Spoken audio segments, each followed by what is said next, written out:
Irmãos, em temor e tremor, nessa manhã eu quero trazer um recado do Senhor ao seu coração. Na verdade, o que eu quero compartilhar com você é uma continuidade do que o pastor João Martins e o Paulo Júnior ministraram no domingo passado. Então, se você esteve aqui no domingo passado, você vai entender o movimento do Espírito que Deus tem trazido à nossa comunidade. Eles ministraram sobre o Evangelho de João, tanto o pastor João Martins quanto o Paulo Júnior. E eu me lembro que o pastor João Martins falou sobre o início do Evangelho de João. Quando ele falou assim, olha, nós o vimos, nós o ouvimos e nós o tocamos. E por isso a nossa vida foi transformada. Eu digo em temor e tremor porque essa é uma comunidade que tem visto, tem ouvido e tem tocado o Cristo que muda as realidades das vidas das pessoas. Essa é uma comunidade que tem caminhado numa profundidade que pouco se vê na igreja evangélica. Uma profundidade que às vezes até dói, né? Tem dia que a gente sai daqui colocando a mão na lateral porque sangrou, de quanto a espada do Espírito afiada tem nos cortado. Mas é preciso que a gente vá além. É preciso que a gente caminhe e faça o amor acontecer da forma como ele tem que acontecer na comunidade onde nós estamos inseridos. Nós somos altamente responsáveis para que o reino de Deus seja implantado, seja gerado nessa cidade. Goiânia precisa voltar a ser uma referência cristã para essa nação e para o mundo. Como nós já fomos outrora, é necessário que a gente seja avivado. E o apóstolo João tem falado muito comigo nesse tempo. Eu às vezes leio um texto, volto no Antigo Testamento, volto para o Novo, e eu acabo lendo de novo João, e João tem falado comigo, nas suas epístolas, no seu Evangelho, no Apocalipse, e ele tem estado no meu coração. E eu quero compartilhar com vocês sobre um tema, aperfeiçoados no amor. Aperfeiçoados no amor. E o texto que eu quero basear está em 1 João capítulo 4, versículo 8, se o Daniel puder projetar para nós. Eu gostaria que você ficasse atento ao que o Espírito Santo quer ministrar ao nosso coração nessa manhã. 1 João 4, 18 diz assim, a palavra de Deus, no amor não existe medo, antes o perfeito amor lança fora o medo. Ora, o medo produz tormento, logo aquele que teme não é aperfeiçoado no amor. João, que é o apóstolo conhecido por disseminar a essência de Jesus, cada um dos apóstolos traz ao nosso coração uma face, uma característica da natureza do Filho, mas João é aquele que materializa a virtude do amor entre os 12. E aqui, nesse texto que nós acabamos de ler, João nos traz uma recomendação, ele diz assim, olha, no amor não existe medo, antes o perfeito, ou o verdadeiro amor, o perfeito amor, lança fora o medo. E ele diz, o medo produz tormento, logo aquele que teme não é aperfeiçoado no amor. E por que eu trago esse tema para nós hoje? Porque nós temos sido ministrados, domingo passado, foi um rio de Deus que correu nesse lugar, e nós fomos ministrados sobre o amor manifesto, o amor encarnado, o Filho em nós e através de nós. Mas nós estamos a partir de agora, desse momento que nós estamos vivendo como comunidade, nós estamos correndo um risco de não conseguir transferir isso à nossa comunidade.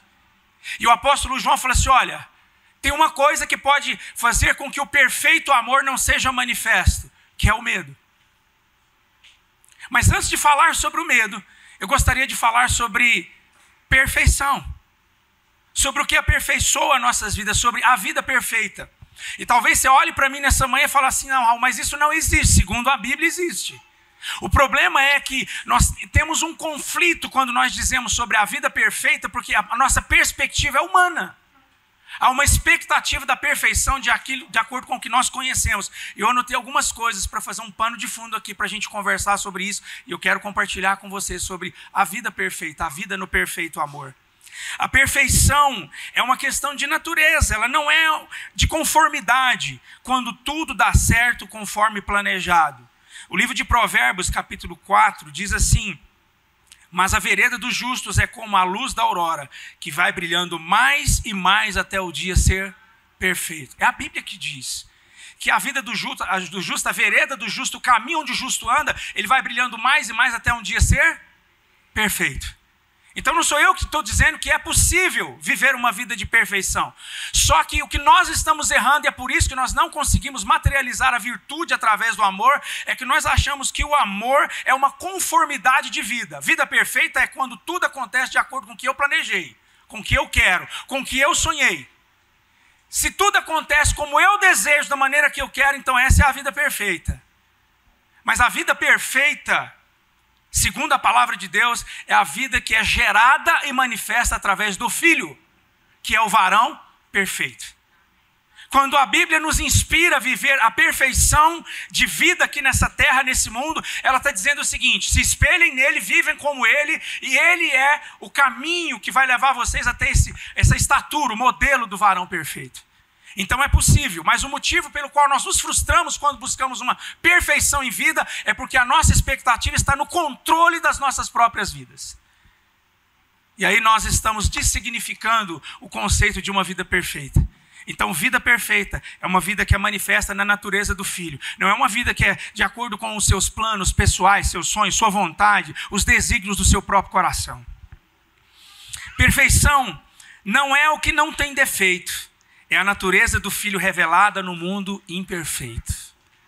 Perfeição não é o que não tem defeito, irmãos. Se a gente continuar carregando perfeição, o amor perfeito, a vida perfeita como aquela que não tem lutas, que não apresenta dificuldades, que não tem problemas, que não tem desafios, nós estamos criando um cristianismo ficcioso, alucinado, adormecido, entorpecido. Mas a perfeição é o conceito de Cristo manifesto entre os homens. A vida perfeita, ela pode ter defeitos. A vida perfeita pode ter defeitos. Porque a vida de Cristo manifesta na natureza humana. Você pode continuar tendo problemas. Você vai continuar tendo tribulações, dores, lutas, dificuldades. Mas isso não pode te impedir de manifestar a natureza do Filho no mundo. É sobre isso que Deus quer falar conosco. A única perfeição que Deus procura na humanidade é a que existe em seu Filho. E pode ser revelada através de seus amigos. Deus não tem nenhuma expectativa de encontrar a perfeição no modelo de vida que nós criamos para nós. Isso é uma ilusão. Deus não está na terra procurando uma vida perfeita entre os homens. Porque o Pai sabe que a única vida perfeita é aquela que foi gerada no Filho. E que pode ser transmitida através dos seus amigos. E lá no final vou amarrar a conclusão da palavra com o conceito de amigos, que é um conceito de Jesus com seus próprios discípulos. Nós precisamos entender isso. Compreender um pouco mais sobre a questão da perfeição que Deus busca. Talvez você tenha se frustrado nesses dias. E aí eu vou entrar na questão dos medos que impactam você de desenvolver um perfeito amor na sua própria vida e de manifestar isso aos homens, porque o seu conceito está errado. Você está procurando uma vida sem defeito. Você está procurando uma vida sem entraves. Você está procurando uma vida realizadora do ponto de vista pessoal, individual. E isso pode te matar, em vez de te levar para um lugar de plenitude. Toda vida voltada para si morre. Todo processo gerado para si mesmo, ele morre asfixiado na sua própria intenção e ambição de ser, de chegar a algum lugar. Por isso, nós estamos vivendo como comunidade o limite entre conhecer e materializar aquilo que nós temos recebido. Eu olho para nós como comunidade, por isso que eu falei, eu entro nessa manhã trazendo uma mensagem para nós em temor e tremor, porque há nesse momento um represamento de conhecimento que precisa desaguar nessa cidade, precisa desaguar na vida das pessoas. O que nós chamamos de vida perfeita, na verdade, é vida boa. Não tem nada a ver com vida perfeita. O conceito do mundo sobre vida perfeita é a vida boa, é a vida onde não há problemas, não há problemas no casamento, não há dificuldade com os filhos, não há um problema financeiro, não há um problema com o sócio, o caixa da empresa está no azul, a viagem já está marcada e paga, Faz 2, 3 anos que não tem ninguém doente na família, não tem nenhuma surpresa ruim. A gente acha que isso é vida perfeita. Não, irmãos, isso é vida boa. Onde, não por um momento, nós estamos conhecendo uma parte da vida que Deus nos permite curtir. É uma espécie de parque de diversões, temporário. Mas vida perfeita é vida que manifesta o Filho. É vida que mesmo que você tenha os maiores desafios possíveis, é vida que mesmo que você seja pego de surpresa por uma enfermidade, uma questão no casamento, é vida que mesmo que você tenha um problema com seus filhos, não vai te impedir de prosseguir, de caminhar, de avançar e de materializar o Filho gerado entre os homens. É sobre isso. Mas João nos alerta, e é aqui que eu quero conversar com vocês. João nos alerta que tem coisa que pode impedir esse amor de ser materializado no mundo. São os medos. João diz porque no amor não existe medo. Antes, o perfeito amor, ele lança fora. Ele lança fora. Essa expressão lançar fora é muito interessante. É jogar fora mesmo. É lançar para longe. Essa expressão lançar fora era quando o navio estava com uma carga pesada, estava para afundar, e o comandante do navio pegava a carga, era o navio de Jonas, que estava para afundar no meio da tempestade, o comandante fala, lançai fora. É jogar fora aquilo que não presta. João está dizendo que o verdadeiro amor pega o medo e joga fora, para fora do barco, porque ele pode impedir a mim e a você de materializar o amor no mundo. O primeiro medo que nos assombra é o medo do fim. Nós temos vivido uma geração altamente impactada pelo medo do fim, o medo de que acabe tudo.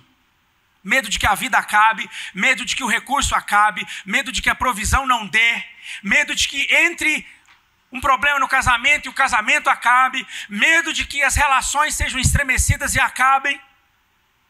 Nós temos sido assombrados pelo medo do fim. Inclusive do fim da própria vida. Nós nos esquecemos que o Cristo materializado em nós, o verdadeiro amor, tira de nós o medo pavoroso do fim. Deus tem gerado nos nossos corações, e nessa comunidade eu percebo isso, um nível de amor que precisa materializar o medo do fim, o medo de que acabe. Porque o medo do fim leva os nossos olhos para dentro da nossa alma. O medo do fim nos impede de olhar para o outro. O medo do fim nos faz guardar.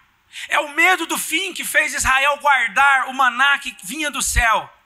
De maneira que eles guardavam de um dia para o outro, e no outro dia o pão estava bolorado. E Deus falava, não guarde, confie que amanhã tem mais. Jesus, por vezes, deixou muito claro que ele veio para que nós tivéssemos vida, e vida em... Essa vida não acaba. Esse verdadeiro amor precisa nos libertar do fim de qualquer coisa que seja que esteja fora do propósito de Deus. Não tem fim. Inclusive o fim da própria vida. Eu tenho o hábito de quando eu estou, por exemplo, num velório ministrando, eu falo assim, é de um filho de Deus, é de uma filha de Deus. Eu falo assim, todo mundo aqui está proibido de falar a Deus. Não é para falar a Deus. É para falar até breve. Porque mesmo a vida daquele que crê, que foi alcançado pelo Filho de Deus, a morte não significa o fim.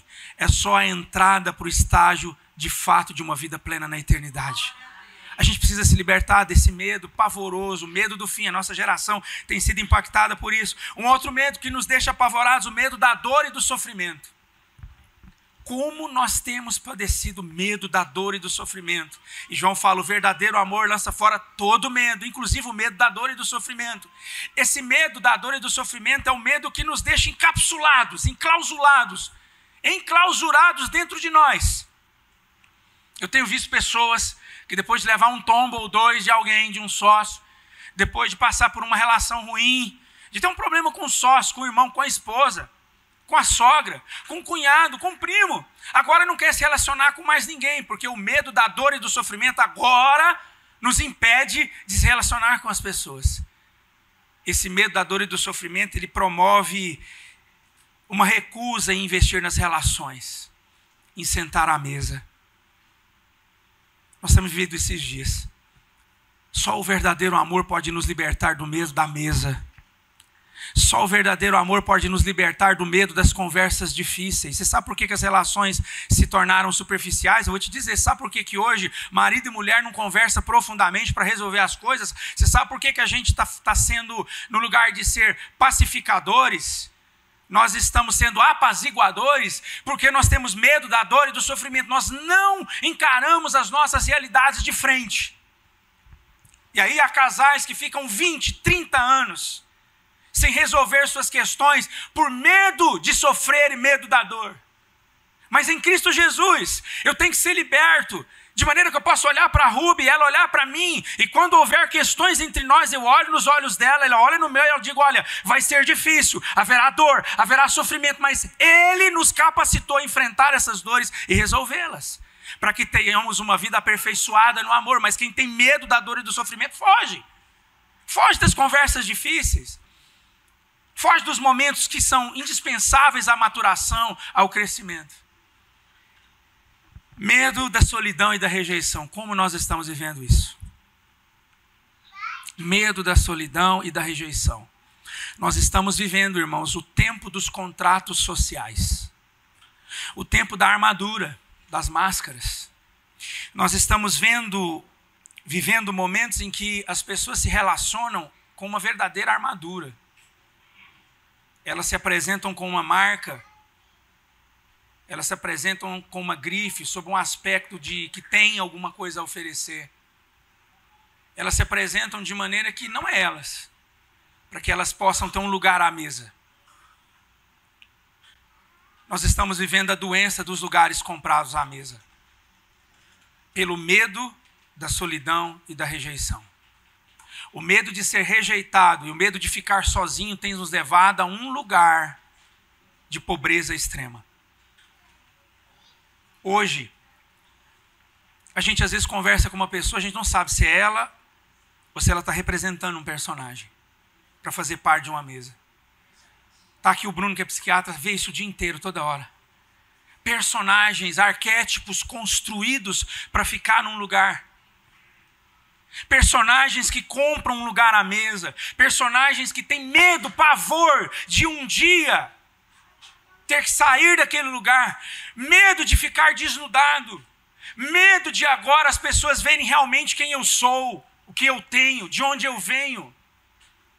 Medo de não poder mais sentar naquele lugar. Irmãos, chegou um tempo que nós temos que cultivar relações desnudadas, transparentes, verdadeiras, relações que nos libertem dos interesses escusos, que não seja o verdadeiro amor, que a gente seja liberto para amar o nosso irmão como de fato ele é, e que recebamos esse amor de acordo com o que realmente nós somos, sem precisar representar qualquer coisa, porque isso tem nos escravizado. É hora da gente pôr a bermuda, o chinelinho, tirar a armadura e poder sentar, ter conversas francas, honestas, numa mesa onde nós somos o que somos e os nossos irmãos são o que são.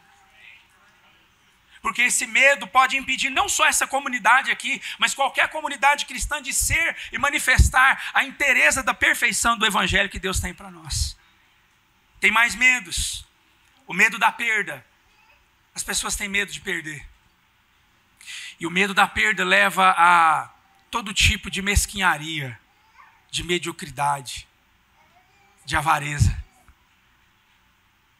É o medo de perder. Vai que eu perco. Vai que eu perco. Nós estamos carregados desses medos que têm nos atormentado. E existe mais dois medos, e eu quero finalizar falando deles. O medo do fracasso. Nós estamos vivendo escravizados com medo do fracasso. É o sucesso a qualquer custo.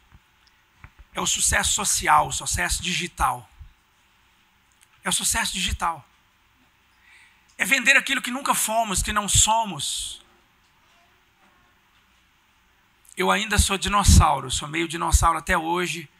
E alguém me pergunta e fala assim, mas você não tem Instagram, nem X, nem Facebook, nem nada. Eu falo assim, olha, agora eu estou numa fase que eu vou ter que ter pela questão profissional. Mas na vida pessoal, eu prefiro conhecer e ser conhecido, sentar à mesa, tocar e ser tocado, olhar nos olhos. as conversas, onde as pessoas podem me conhecer e saber os meus fracassos, os lugares onde eu naufraguei. Ninguém hoje fala dos seus náufragos, ou fala. A gente esconde tudo, porque a gente tem medo de mostrar que em alguma área a gente fracassou. Inclusive, quanto mais alta é a classe social, maior é o medo do fracasso. Inclusive, na nobreza dessa cidade, há muitos casamentos que já não existem, tem 10, 15 anos. Porque o cara está pagando pedágio, dando uma satisfação que vai que na vida pessoal, no casamento, ele é mal sucedido. É bem sucedido nas outras coisas, mas vai que alguém fala assim, putz, mas agora divorciou. É o medo de mostrar fracasso. E sustenta uma coisa que já não existe mais. Para dar uma satisfação para a sociedade com medo de mostrar o seu próprio fracasso. Isso impede o amor de se manifestar. E por último, o último medo que eu anotei aqui. O medo do julgamento e da humilhação. Nós temos medo de ser julgados e humilhados. Nós estamos vivendo o tempo do tribunal digital, né? Que escraviza, que execra as pessoas. Gente que nunca viu o outro, que dá opinião sobre o que não sabe, o que não devia. E a gente está vivendo uma geração escravizada do medo do julgamento e com medo de ser humilhado. Mas eu quero te falar uma coisa, e eu não estou ficando louco. Deus vai nos submeter a processos em que em determinadas circunstâncias seremos humilhados. Jesus, o Filho, sem pecado, foi humilhado publicamente, porque a cruz não foi aquela coisinha romantizada, barroca que você vê não, tá? Foi bem pior. Jesus não estava com uma tanguinha tampando as suas partes íntimas não, tá? Ele estava nu. Nu. Gemendo de dor. Humilhado na mais alto nível que você pode imaginar. E o pai dele, que é o nosso pai, permitiu que ele fosse humilhado. Haverá processo na nossa vida que não é o diabo, nem Satanás, nem o inferno, que vai fazer com que eu e você sejamos humilhados em circunstâncias para crescimento, para que o amor seja aperfeiçoado nas nossas vidas, processos esses que serão gerados pelo próprio Pai de Jesus e o nosso Pai.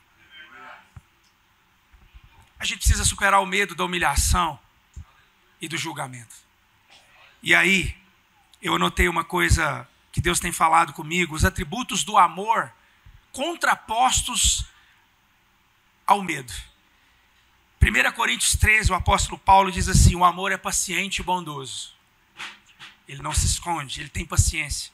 O amor não é ciumento, porque ele reconhece o lugar do outro, a porção do outro, nem presunçoso, arrogante. Não é orgulhoso, nem grosseiro. Não exige que as coisas sejam à sua maneira. Não é irritável, nem rancoroso. Não se alegra com a injustiça, mas sim com a verdade.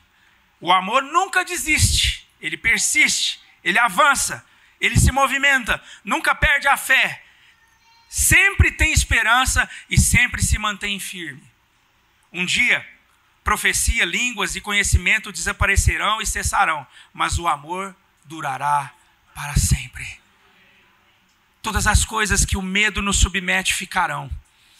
Mas a boa palavra para nós dessa manhã é que o amor perfeito, ele nos eleva de uma maneira e ele é a única coisa que vai prevalecer e permanecer na minha vida, na sua vida, na minha casa, na sua casa, no meu casamento, no seu, na vida do meu filho, dos seus filhos.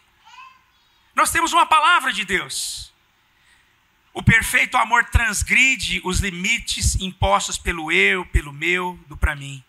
João 3,16, vocês sabem o que diz? Isso é o amor. O amor não é inerte. O amor não é desinteressado. Ele movimenta, ele faz. João 3,16 diz, porque Deus amou o mundo de tal maneira que ele deu o seu único filho, para que todo aquele que nele crê não pereça, mas tenha vida eterna. O amor de Deus não deixou Deus cômodo, assentado no seu trono, vendo a tragédia que o pecado tinha feito com a raça humana. Não, Deus na Trindade, o Filho se oferece e o Pai diz, eu sou o Amém, eu envio.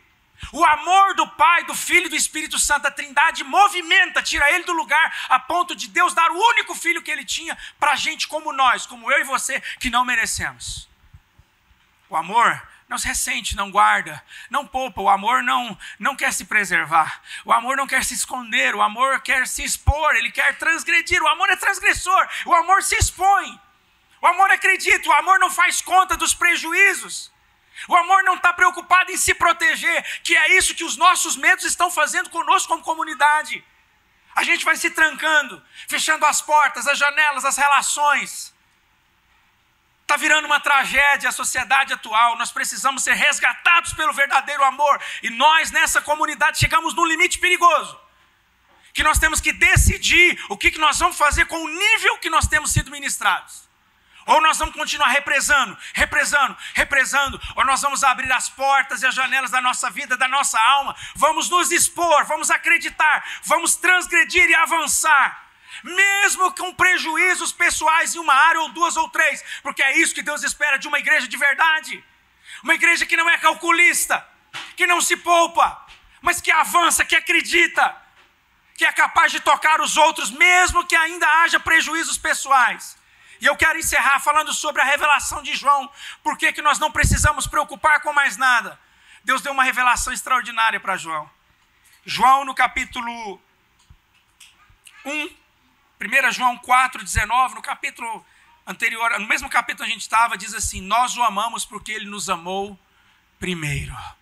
A primeira notícia que o mesmo apóstolo João diz é que Cristo nos amou primeiro. Mas tem uma outra notícia que o mesmo João nos dá, você vai ficar impressionado. O mesmo homem que diz Cristo amou primeiro, agora em João 13:1, ele fala assim, ora, antes da festa da Páscoa, sabendo Jesus que era chegada a sua hora de passar desse mundo para o Pai, tendo amado os que eram seus, ele os amou até o fim. Então agora João nos diz que você foi amado primeiro, mas você já foi amado até o fim. Você pode se libertar de todas as suas carências. Você pode se libertar de todos os seus medos. Você pode tirar essa armadura. Você pode abrir a janela da sua casa. Você pode abrir a porta. Você pode abraçar. Você pode acreditar de novo. No seu casamento, no seu filho, na sua família, nas suas relações. Você pode se expor de maneira segura.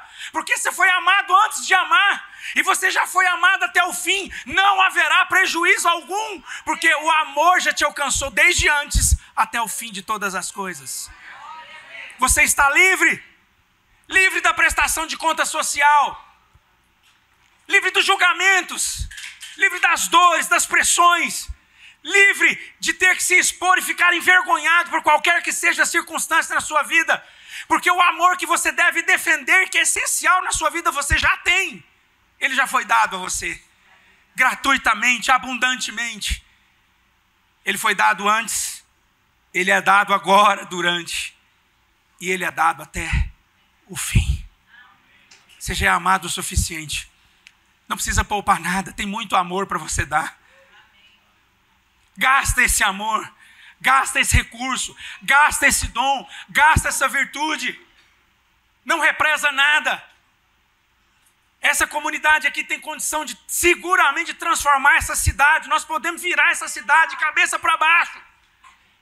Nós somos disruptivos. Há virtudes, há dons, há habilidades nessa comunidade que podem mudar esse país. Que a gente saia para fora de nossas cavernas. Na segurança de que nós fomos amados antes, somos amados agora. E seremos amados até o fim. E por último, o último versículo que eu quero ler para você em João 15:15. De novo, João, o homem do amor, nos provocando. João de novo. E esse texto que eu vou ler para vocês é quando Jesus agora fala claramente aos discípulos o que ia acontecer com ele. Já não vos chamo servos. João 15:15. Porque o servo não sabe o que faz o seu senhor. Mas tenho-vos chamado amigos, porque tudo o que ouvi de meu Pai vos tenho dado a conhecer. Jesus falou assim, vocês não são meus servos. E Jesus poderia ter chamado os discípulos de discípulos. Jesus também poderia ter chamado os discípulos de irmãos.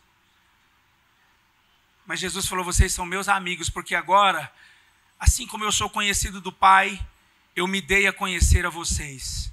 Vocês sabem quem sou eu. Jesus não se escondia. Jesus chorou no Getsemane. Jesus reclamou que ficou sozinho. Nem uma hora pudestes vigiar comigo. Jesus estava desnudado nas suas relações, sem medo, seguro. E eu estava conversando com um amigo da Lu e do Pablo esses dias, e ele falou uma coisa muito interessante que eu guardei no meu coração: a diferença entre irmãos e amigos. Irmãos é uma relação que tem afinidade espiritual. Então nós somos irmãos, porque estamos aqui no mesmo propósito, numa mesma intenção, no mesmo coração, e temos uma afinidade espiritual. Mas sabe o que é amigo? Amigo é aquilo que você não pode separar nem agora e nem na eternidade. É um vínculo inseparável. Jesus falou assim: vocês podem estar seguros, porque nada pode tirar vocês de mim. As dores de vocês, as decepções, as falhas, qualquer coisa que vocês fizerem não pode separar vocês de mim, porque agora nós somos amigos. A nossa afinidade não é só para essa vida, ela é eterna. Então larga a mão. Larga a mão desses medos. Larga a mão do lugar fechado, escuro. Permita que o amor na sua vida seja aperfeiçoado. Eu tive uma semana rica. Atribulada, mas rica. Porque eu vi um milagre acontecendo na casa de um amigo. Uma esposa jovem que teve um AVC. E Deus nos levou naquele hospital, estivemos orando por eles. Eu tive a oportunidade de estar com eles e vou estar com eles hoje à tarde. E de compartilhar a fé de que já deu tudo certo. Encontrá-los na debilidade deles. E de entregar uma palavra e dizer: já deu tudo certo. Vocês serão um testemunho daquilo que Deus quer fazer. Gente, vamos ser aperfeiçoados no amor, amém? Acreditem nisso. O verdadeiro amor lança fora todo medo. Não tenha medo. Use, gaste, acredite, se exponha. E eu quero orar por nós nessa manhã. Sabe por quê, irmãos? Nós chegamos numa encruzilhada. É agora ou nunca. É agora ou nunca. Nós chegamos num nível, nós já recebemos tanto. Nós estamos tão abastecidos, nossas despensas estão tão cheias. E agora nós temos que decidir se nós vamos deixar bolorar, perder, ou se nós vamos deixar o mundo saborear as riquezas, virtudes, dons que Deus nos deu. Aperfeiçoados no amor. Eu quero te encorajar nessa manhã em nome de Jesus. Eu quero que você fique em pé, nós já vamos orar. E eu quero cantar, eu queria que os meninos viessem aqui. Vem o batera, vem cá, o Pedro já foi embora, né?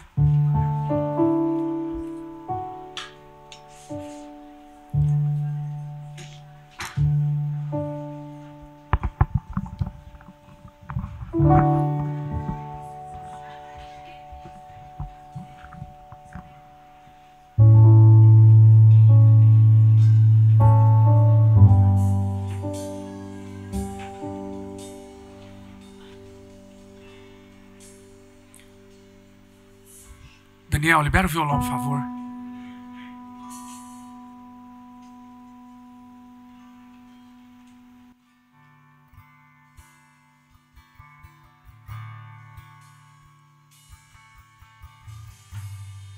Sabe por quê, irmãos? Há lugar na casa.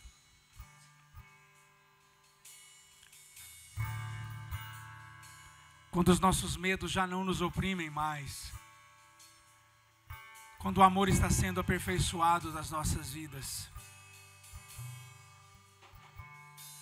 Fui convidado à mesa, larguei minhas defesas e vim reconhecer, não merecia estar aqui. Comigo eu trouxe amigos, felizes ou feridos, que escutou esse chamado e é tão bom saber que há lugar ali. A graça nos chamou pra mesa do Senhor. Diga há lugar na casa, há perdão na casa. Quando estamos juntos, nosso encontro é casa de Deus Pai, a esperança na casa, recomeço na casa, reunidos nele, nosso encontro é casa de Deus Pai. O som de tua palavra, o som de tua palavra curou a nossa alma. O verbo nos amou, a solidão nos fez, a mim e a você. E é tão bom saber que há lugar, a graça nos chamou pra mesa do Senhor. Há lugar na casa, há perdão na casa. Quando estamos juntos, nosso encontro é casa de Deus Pai, a esperança na casa, recomeço na casa, reunidos nele, nosso encontro é casa. Há lugar na casa, ministre a ele. Há lugar na casa, há perdão na casa. Quando estamos juntos, nosso encontro é casa de Deus, o nosso Pai, de Deus Pai, a esperança na casa, recomeço na casa, reunidos nele, nosso encontro é casa. Só as vozes de Deus Pai, há lugar na casa, há perdão na casa. Quando estamos juntos, nosso encontro é casa de Deus Pai, a esperança na casa, recomeço na casa, reunidos nele, nosso encontro é casa de Deus Pai.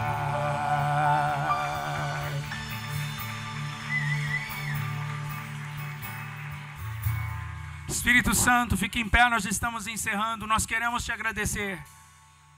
Nós nos submetemos à sua voz, à sua palavra. Sabemos que será desafiador sair deste lugar do medo. Mas nós estamos num momento muito importante na nossa vida. Ou sairemos, ou não haverá uma voz que fala através de nós. O verdadeiro amor lança fora todo medo. É nisso que nós cremos. E aí que está a nossa fé firmada, Pai, em nome de Jesus. Para a glória do seu nome, amém, Pai, amém. Está aqui o nosso Pix, se você quiser nos ajudar de alguma maneira, fica à vontade, você é livre com a sua responsabilidade, amém? E eu quero te abençoar agora que você tenha uma semana aperfeiçoada no amor, amém? Que o amor do Pai, a graça do seu Filho, Cristo Jesus, e a comunhão com o Espírito Santo esteja sobre todos nós, não só agora, mas sempre. Amém, Jesus, amém.